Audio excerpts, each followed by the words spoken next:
नमस्कार। मैं Ajay Sen MG classes के यूट्यूब प्लेटफॉर्म पर आपका एक बार फिर से स्वागत करता हूं।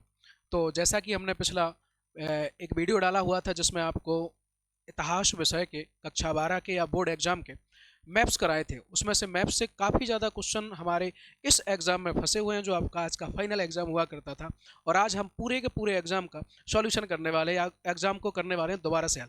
तो आइए सभी बच्चे अपना अपना आकलन कर लें कि आप लोग कैसे पेपर को दे के आए हुए हैं या कैसे अपना एग्जाम सॉल्व करके आए हुए हैं। तो चलिए स्टार्ट कर लेते हैं। देखिए ज़रा, इसमें दिखाया गया कि भाई जो पढ़ाया था वही आया हुआ है, बिल्कुल ये सच है।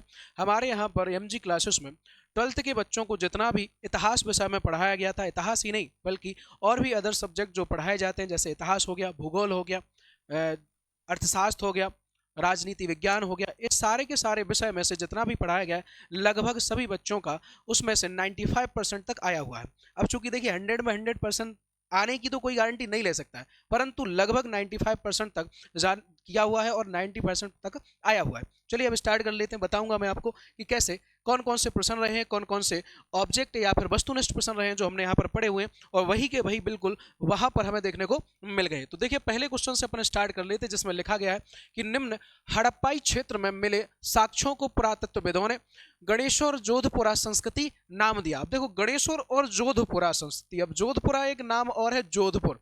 तो गणेशोर से यदि आपको स्पष्ट नहीं हो पा रहा था बच्चों, तो आप इसमें जोधपुरा से जोधपुर लगा सकते थे। वो जोधपुर पड़ता है राजस्थान में, और राजस्थान की यदि मैं बात करूं कि कौन सा आपका खेतड़ी वाला इलाका हो जाएगा, और इसीलिए इसका आंसर हो जाएगा खेतड़ी, यानी कि ऑप्शन ये इसका राइट आंसर हो जाएगा। इसके बाद हम दूसरा देखेंगे। दूसरा पूछा गया महाभारत के रचयिता कौन थे। अब महाभारत हमारा विश्व का सबसे बड़ा ग्रंथ माना जाता है और इसके रचयिता के तौर में जाने जाते हैं महर्षि वेद व्यास जी, और इसमें केवल वेद व्यास या व्यास लिखा हुआ है तो भी उनका राइट आंसर हो जाएगा। तो महर्षि वेद व्यास जी, दूसरे का आंसर व्यास हो जाएगा।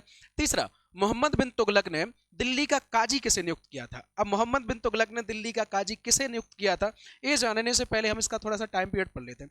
देखिए क्या होता है कि मोहम्मद बिन तुगलक के समय में जो इब्न बतूता था वह भारत में एक यात्रा के तौर पे आया था या मोहम्मद बिन तुगलक से मिलने आया था। उसने सुन रखा था कि भाई जो मोहम्मद बिन तुगलक है वो ज्ञानियों को काफी पुरस्कार देता है, काफी पैसे देता है, तो धन की लालच में चल पड़ा। परंतु जब वह पहुंचा यहाँ पर तो कहते कि आने के बाद वह इतना राज दरबार में घुल मिल गया कि मोहम्मद बिन तुगलक को बड़ा प्रभावित हुआ उससे, उसकी बुद्धिमता से, उसके कहते हैं कि युद्ध बुद्धि कौशल से मोहम्मद बिन तुगलक बहुत ज्यादा प्रभावित हुआ और उसे सीधा का सीधा दिल्ली का काजी नियुक्त कर दिया। काजी अगर किसी को नहीं पता है तो मैं आपको बताऊंगा कि काजी का मतलब होता है न्यायाधीश। काजी न्यायाधीश को कहा जाता है, न्यायाधीश को काजी कहा जाता था दिल्ली सल्तनत में। तो इसमें से मोहम्मद बिन तुगलक ने दिल्ली का काजी किसे नियुक्त किया था, तो इसका आंसर हो जाएगा यवन बतूता को, ऑप्शन सी इसका राइट आंसर हो जाता है। उसके बाद कर्नाटक में वीर शैव परंपरा की स्थापना कौन ने की थी। अब वीर शैव परंपरा दरअसल शैव धर्म की एक छोटी सी शाखा थी जिसे कलचुरी वंश का एक राजमंत्री हुआ करता था जिसका नाम हुआ करता था बाशबन्ना, नाम था बाशबन्ना, और इसने कहते हैं दक्षिण भारत में वीर शैव परंपरा की स्थापना कर दी थी। इसका आंसर हो जाएगा ऑप्शन बी बासबन्ना। चौथा पे आएंगे हम, सॉरी माफ करना, पांचवें पे आएंगे। एक गिलास फल एक दिन हमारे मुंह में आकर गिरेगा, यह कथन किसका था। ये सबसे उस समय का लालच भरा कथन हुआ करता था। उस समय जो लॉर्ड डलहौजी था, फूट डालो राज करो की नीति पे चलने वाला था, उसने अवध के लिए वाक्य कहे थे। अवध जो रियासत थी, अवध जो राज्य था, उसने कहा था कि एक दिन एक गिलास फल, या फिर उसने ऐसा भी कहा था कि एक दिन यह चेरी फल आकर हमारे ही मुंह में गिरने वाला है। तो ये वाक्य किसके द्वारा कहा गया था, तो ये कहा गया था लॉर्ड डलहौजी के द्वारा। अब कभी अगर आप इसमें और एक्स्ट्रा जानना चाहें तो ये अवध के लिए कहा गया था, अवध राज्य हुआ करता था, उसके लिए उसने ये वाक्य कहे थे। अब आगे देख लीजिए, अगला जो आपका ऑब्जेक्ट रहने वाला वस्तुनिष्ठ, भारतीय संविधान अस्तित्व में कब आए। तो भारतीय संविधान अस्तित्व में हम बात करें पूर्ण रूप से इसे लागू किया गया था 26 जनवरी 1950 को। इसका ए ऑप्शन हो जाएगा, इसका राइट आंसर हो जाएगा कि 26 जनवरी 1950 को भारत का संविधान अस्तित्व में आया था। चलिए अब आगे देखें। ये तो हमारे वस्तुनिष्ठ हो गए। उसके बाद हम देखेंगे रिक्त स्थानों की पूर्ति कीजिए। देखिए इसमें कहते हैं कि बहुत सारे बच्चों को दूसरे वाले रिक्त स्थान में काफी ज्यादा समस्याएं हुई हैं। दूसरा वाला जो रिक्त स्थान है इसमें लगता है, मुझे लगता है काफी बच्चों को मालूम होगा, और जिनको नहीं है तो वो मायूस होने की जरूरत नहीं है। हो सकता है कि एक दो ऑब्जेक्ट से हम देखेंगे कि भाई आगे के लिए सीखेंगे कि हमें ऐसा नहीं करना है। तो देखेंगे पहला क्वेश्चन है या पहला ऑब्जेक्ट है, अफगानिस्तान में ब्लैंक नामक हड़प्पाई स्थल में से नहरों के कुछ अवशेष मिले हैं। मतलब पहले में बताया गया कि हड़प्पा में वह कौन सा हड़प्पा स्थल था, जो अफगानिस्तान में कौन सा हड़प्पा स्थल था जहां से कुछ हमें नहरों के साक्ष्य मिले। तो हड़प्पा में आपको, या हम बात करें, सॉरी माफ करना, अफगानिस्तान में एक स्थान हुआ करता था जिसका नाम हुआ करता था, अफगानिस्तान में एक स्थान है जो है आपका सोरथुघई। सोरथुघई, सोरथुघई करके एक स्थान है जहां से हमें नहरों के कुछ साक्ष्य देखने को मिल जाते हैं। अगर वहां नहीं दिख रहा होगा तो मैं यहां लिख देता हूं सोरथुघई। सोरथुघई नामक स्थान है जहां से हमें नहरों के साक्ष्य देखने को मिल जाते हैं। फिर अगला दूसरा वाला ऑब्जेक्ट रहेगा, हिडिंबा की कथा का वर्णन महाभारत के ब्लैंक या खाली स्थान में है। अब महाभारत के इसमें अध्यायों की बात की गई है कि महाभारत के कौन से अध्याय में हमें हिडिंबा का वर्णन मिलता है। हिडिंबा कौन थी? तो हिडिंबा हुआ करती थी, भीम की पत्नी हुआ करती थी, घटोत्कच की मां हुआ करती थी हिडिंबा। तो उनका वर्णन की बात की गई। तो दरअसल इसका आंसर हो जाएगा कि इसका जो वर्णन मिलता है वो हमें 9वें अध्याय में मिलता है।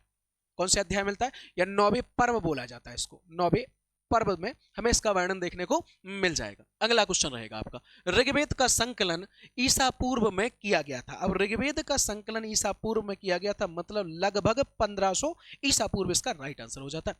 अगर हम बात करें तो लगभग इसका 1500 ईसा पूर्व इसका सही आंसर है, ये इसका राइट आंसर हो जाएगा। अगला क्वेश्चन, बर्नियर खालिस्तान के चिकित्सक के रूप में भारत में आया हुआ था। अब बर्नियर भारत में किसके चिकित्सक के रूप में आया था?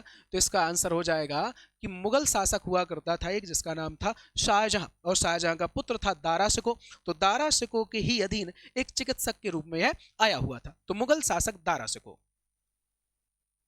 मुगल राजकुमार, चूंकि उस समय तो राजकुमार था, दारा शिकोह के नीचे आया, दारा शिकोह के दारा शिकोह के चिकित्सक के रूप में आया था। दारा शिकोह,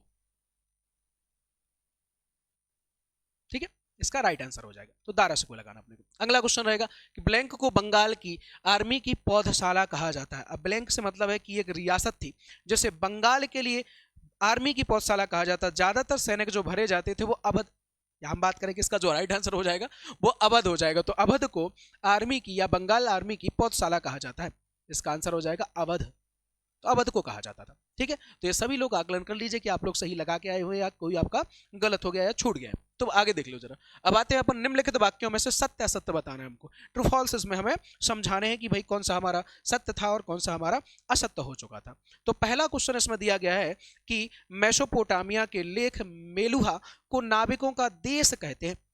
तो मेलुहा का ही मतलब होता है नाव, मेलुहा का मतलब हो जाता है नाव। तो ये आपका क्या हो जाएगा? सत्य हो जाएगा कि बिल्कुल ये सत्य है कि मेसोपोटामिया के लिए मेलुहा को या मेलुहा को नाविकों का देश कहा जाता है, और इसका आंसर हो जाएगा बिल्कुल सत्य, ये आपका ट्रू हो जाएगा।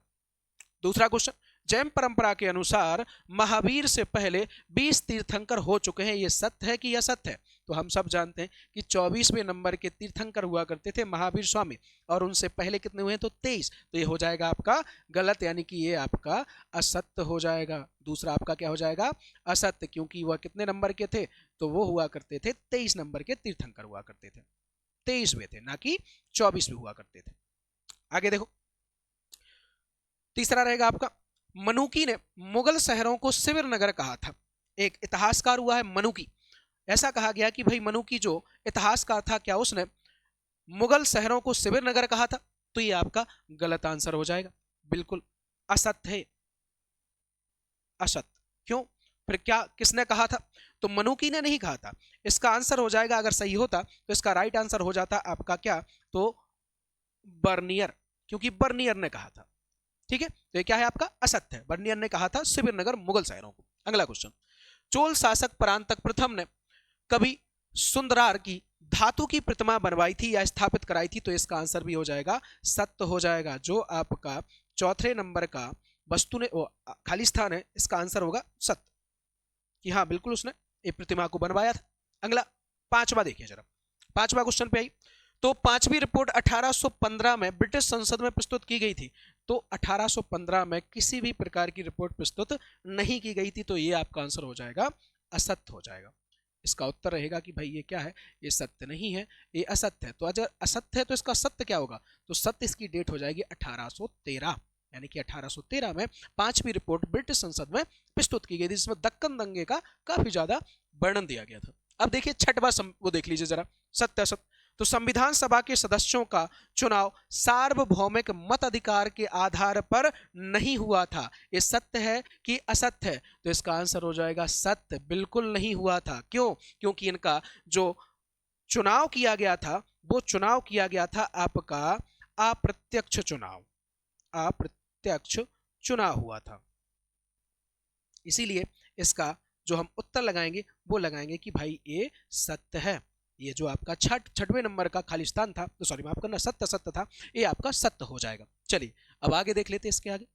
तो आगे आएंगे तो आपको मैचिंग देखने को मिल जाएगी, सही जोड़ियां देखने को मिल जाएंगी। अब इसे हमें भरना है कि भाई कौन सा जो विकल्प ए है वो विकल्प सॉरी कौन सा स्तंभ आ है वो बा से मैच करता है, किसके लिए कौन सत्य बैठने वाला है। तो हम सबसे पहला देखेंगे राजगीर। राजगीर का हमें किससे मिलान करना है जो कि सही हो जाए। तो राजगीर का हम मिलान करेंगे मगध से। किससे हो जाएगा इसका, मगध से। तो इसका ऑप्शन एक यानी कि एक का आंसर हो जाएगा राजगीर हो जाएगा भाई। ठीक है भाई, क्योंकि मगध की राजधानी हुआ करती थी राजगीर हुआ करती थी। दूसरा आपका, तो दूसरा रहेगा आपका थेरी कथा। थेरी कथा का किससे चला जाएगा, क्योंकि थेरी कथा पुनर्जन्म पर आधारित कथाओं को कहा जाता है, और पुनर्जन्म में से निम्नलिखित में से किसमें, या बौद्ध धर्म से संबंधित था यानी कि सुत पिटक से। तो थेरी कथा का आंसर हो जाएगा आपका सुत पिटक से, तो इसका चला जाएगा दो। तो आपका थेरी कथा सुत पिटक। तीसरा रहेगा आपका हरिहर। तो हरिहर का जो व्यक्ति थे या हरिहर जो राजा थे, यह दरअसल संगम वंश के राजा हुआ करते थे, या इन्होंने संगम वंश की स्थापना की थी, विजयनगर साम्राज्य की स्थापना की थी। जो इसका आंसर हो जाएगा आपका तीसरा हो जाएगा, जो आपका हरिहर का संगम वंश चला जाएगा, क्योंकि हरिहर कौन से वंश के शासक थे, संगम वंश के शासक हुआ करते थे। अगला देखिए जरा, अबुल फजल। अबुल फजल कौन था भाई, तो अबुल फजल की यदि मैं बात करूं तो मुगल दरबारी कवि हुआ करता था। तो इसका इसमें क्या जाएगा, तो इसने एक कथा लिखी थी, एक पुस्तक लिखी थी जिसका नाम है आईने अकबरी। तो इसका आंसर हो जाएगा दूसरा, यानी कि आपका ये आपका चला जाएगा चौथा। चलिए आगे देखें, पहाड़िया। पहाड़िया किस में मिलेंगे आप, तो पहाड़िया दरअसल आपके वो लोग थे या वो जनजाति थी जो दरअसल कुदाल का प्रयोग किया करते थे। जो जनजाति थी पहाड़ों में रहते थे, तो इनका प्रमुख रूप से जो हथियार था, पारंपरिक हथियार, वो कुदाल हुआ करता था। तो इसका आ जाएगा आपका कुदाल, जो कि आपका पांचवा हो जाएगा। उसके बाद जलियांवाला बाग। जलियांवाला बाग किससे संबंधित था या कौन से स्थान से संबंधित है, तो हम देखेंगे जलियांवाला बाग स्थान संबंध है आपका अमृतसर शहर से। किससे चला जाएगा ये आपका अमृतसर शहर से आपका चला जाएगा, और इसका आंसर हो जाएगा छठवा हो जाएगा। ठीक है, तो जलियांवाला बाग अमृतसर में लगाएंगे हम। उसके बाद हम देखेंगे उद्देश्य प्रस्ताव क्या है आपका। उद्देश्य प्रस्ताव किसने संविधान सभा में पारित किया था या प्रस्ताव किया था, तो हम देखेंगे जवाहरलाल नेहरू द्वारा। जवाहरलाल नेहरू ने उद्देश्य प्रस्ताव को पारित किया था संविधान सभा में। तो हमने देख लिया कि भाई जो राजगीर था इसका मगध हो जाएगा, थेरी कथा का आपका सुत्त पिटक हो जाएगा, हरिहर का संगम वंश हो जाएगा, अबुल फजल का आईने अकबरी हो जाएगा, पहाड़िया का कुदाल हो जाएगा, और जलियांवाला बाग का अमृतसर हो जाएगा। और उद्देश्य प्रस्ताव किसने पारित किया था, तो जवाहरलाल नेहरू द्वारा इसे पारित किया गया था। अब आगे देख लीजिए, आगे के देखेंगे हम कि एक शब्द या वाक्य में उत्तर दीजिए। ये आपके 6 क्वेश्चन रहने वाले, 7 क्वेश्चन रहने वाले, इनमें कौन कौन सा उत्तर होने वाला है। तो चलिए लगाएंगे हम इसका उत्तर, जो आपका रहेगा पहला। देखिए पहला पढ़िए, भारत में आख्यान का क्या अर्थ है, महाभारत में आख्यान का क्या आशय है। तो हम बात करेंगे कि महाभारत में आख्यान का आशय है कि किसी भी चीज को देखकर, सुनकर, पढ़कर लिखने का जो क्रम होता है उसे हम आख्यान कहते हैं। क्या कहते हैं उसे हम आख्यान कहते हैं। यानी कि भाई कोई चीज जो देखकर देखकर लिखी जाती हो उसे हम क्या बोलते हैं, आख्यान कहते हैं। फिर आप अगला देखिए जरा, कुदरई चेट्टी कौन थे। तो कुदरई चेट्टी मुगल कालीन घोड़ों का एक व्यापारी हुआ करता था जिसका नाम था कुदरई चेट्टी। तो इसका आंसर हो जाएगा घोड़ों का व्यापारी, मुगल कालीन घोड़ों का व्यापारी था। मुगल कालीन घोड़ों का व्यापारी, इसको बोलते थे अपन कुदरी चट्टी, व्यापारी। अगला क्वेश्चन, तीसरा क्वेश्चन देखिए, मुगल में मवास किसे कहा जाता था? यानी मुगल दरबार या फिर हम बात करें मुगल काल जो चलता था उसमें मवास कैसे स्थानों को कहा जाता था या किसे कहा जाता था? तो हम देखेंगे कि मुगल काल में मवास किसे कहा जाता था। तो इसका उत्तर हो जाएगा कि ऐसे क्षेत्र जो पहाड़ी हो और कर देने से, कर या लगान देने से इनकार करते हैं,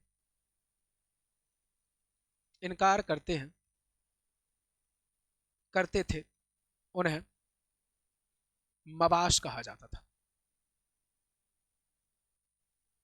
ठीक है, तो इसका ये आंसर हो जाएगा। तो ऐसे क्षेत्र जो कि ऐसा मानेंगे कि चलिए कि भाई ऐसे लोग जो पहाड़ियों में रहते थे, वीरानों में रहते थे और टैक्स नहीं देते थे, ऐसे इलाकों को घोषित कर दिया गया था जो मुगल काल में, उन्हें मवास के नाम से जाना जाता था। अगला क्वेश्चन, ब्रिटेन में कपास आपूर्ति संघ की स्थापना कब हुई थी? तो इसका उत्तर रहेगा आपका कि ब्रिटेन में कपास आपूर्ति संघ की जो स्थापना हुई थी वो स्थापना हुई थी आपकी 1857 ईस्वी में।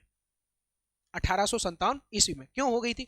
क्योंकि भाई 1857 ईस्वी में भारत में पड़ रहा था एकदम से आपका क्रांतिकारी आंदोलन, या हम बोले कि 1857 का आंदोलन चल रहा था, भारत से कपास नहीं जा रहा था, इसलिए वहां पर उन्होंने विश्व के लिए कपास में कभी कमी ना हो, इसके लिए लंदन में उन्होंने कपास संघ की स्थापना कर दी थी 1857।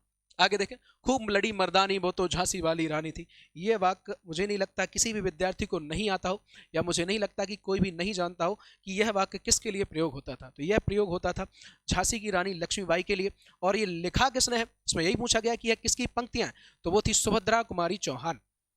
सुभद्रा कुमारी चौहान, इनके द्वारा यह पंक्तियां लिखी गई, जो लिखी गई हैं कि खूब लड़ी मर्दानी वो तो झांसी वाली रानी थी। अब आगे देख लीजिए सर, दांडी मार्च कब प्रारंभ हुआ था? देखिए दांडी मार्च आपका नमक कानून तोड़ने के लिए प्रारंभ कराया गया था। नमक कानून तोड़ा था जब गांधी ने, तब जाके दांडी मार्च हुआ था। इसकी डेट अगर मैं बात करूं तो यह आएगा आपका 12 मार्च सन 1930। इसका राइट आंसर हो जाएगा 12 मार्च 1930 को दांडी मार्च प्रारंभ किया गया था गांधी जी द्वारा।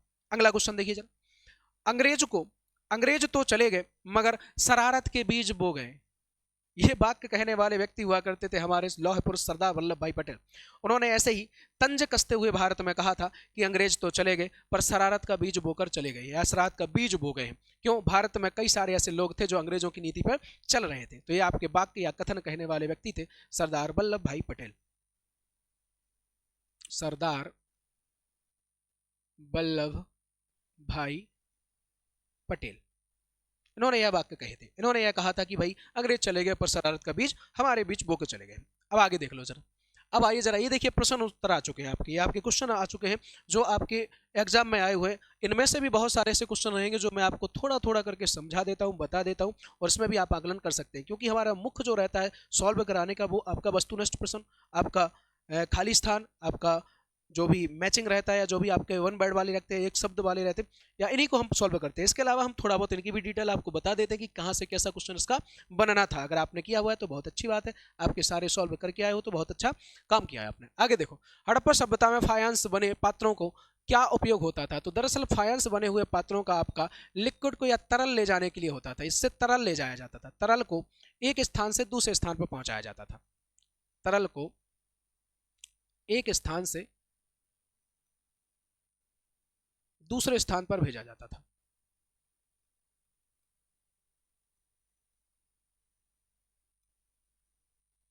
क्या था कि जब भी सिंधु घाटी सभ्यता से जब भी किसी भी दूसरी सभ्यता से व्यापार होता था तो जो लिक्विड फॉर्म में जो भी चीजें होती थी, जो भी तरल होता था, वो इसमें रख दिया जाता था और एक स्थान से दूसरे स्थान भेजा जाता, उस पात्र को फायांस कहा जाता था। आगे देखें, प्राचीन काल में श्रेणी क्या है? अब हम बात करें प्राचीन काल में श्रेणी क्या थी, और आपका महाजनपदों की कोई दो विशेषताएं लिखिए। तो दरअसल महाजनपदों की यदि मैं बात करूं कि महाजनपद कितने थे, तो 16 महाजनपद हुआ करते थे। विशेषताओं में यदि मैं बात करूं तो उस समय के सबसे विशालतम महाजनपदों में से हुआ करता था मगध महाजनपद, और साथ में पहली बार भारत में किसी प्रकार की एक हम बात कर राजनैतिक तांत्रिक तंत्र विधि को हमें देखने को मिलता था, वो महाजनपद से ही मिला था। फिर आपका भारत का समालोचनात्मक संकलन किसके नेतृत्व में हुआ था? और आपका दूसरा रहेगा महाभारत में आदि पर्व में हस्तिनापुर का वर्णन किस प्रकार मिलता है? देखिए समालोचनात्मक जो आपका वर्णन था, इसको काफी दिनों तक चलाया गया था, काफी दिनों तक यह चला था और काफी दिनों तक चलता रहा था। इसमें दरअसल हुआ क्या था, जरा ये समझ लो। हुआ ये था कि बहुत सारे एविडेंस को लिया गया था, बहुत सारे ग्रंथों को लिया गया था, और ग्रंथों को साथ लेने के बाद कई सारे ग्रंथों को एक साथ रखकर जो भी घटनाएं बिल्कुल सिमिलर होती थी या समान मिलती थी, उनको ही महाभारत में जोड़ दिया जाता था। अब आगे देखें, अलबर्नी ने किताबुल हिंद किस विशिष्ट शैली में लिखी है? तो हम सब जानते हैं अलबर्नी कहाँ का हुआ करता था, यानी कि आपके कहाँ का हुआ करता था? तो अलबर्नी फारस का था, फारस का हुआ करता था। तो उसी शैली में इसने अपनी विधाओं को लिखा हुआ है। ठीक है, अब आगे देख लो, आगे और क्या क्या क्वेश्चन दिए गए कि सगुण भक्ति परंपरा क्या है? तो हम सब जानते हैं सगुण भक्ति वह परंपरा है जिसमें ईश्वर को मूर्ति के रूप में देखा जाता है और उनकी भक्ति की जाती है, तो वो आपका सगुण भक्ति हो जाएगा। राक्षस तांगड़ी का युद्ध कब हुआ था? तो हम सब जानते हैं कि राक्षस तांगड़ी का युद्ध जो हुआ था ये आपका 1665 ईस्वी में हुआ था। राक्षस तांगड़ी का युद्ध 1665 ईस्वी में हुआ था। आगे देखो, तो अमर नायक कौन थे? दरअसल ये अमर नायक एक सैनिक कमांडर थे, सैनिक कमांडर हुआ करते थे, जो कि आपके विजयनगर साम्राज्य के थे, विजयनगर साम्राज्य के। ठीक है, आगे देखें, मुगल काल में पाही कास्त किसे कहा जाता था? तो ऐसे किसान जो दूसरों की खेती पर जाकर या दूसरों के खेतों में जाकर खेती करते थे, उन्हें पाही कास्त कहा जाता था मुगल काल में। ऐसे किसान जो दूसरों के यहां खेती करते थे उन्हें पाही कास्त कहा जाता था।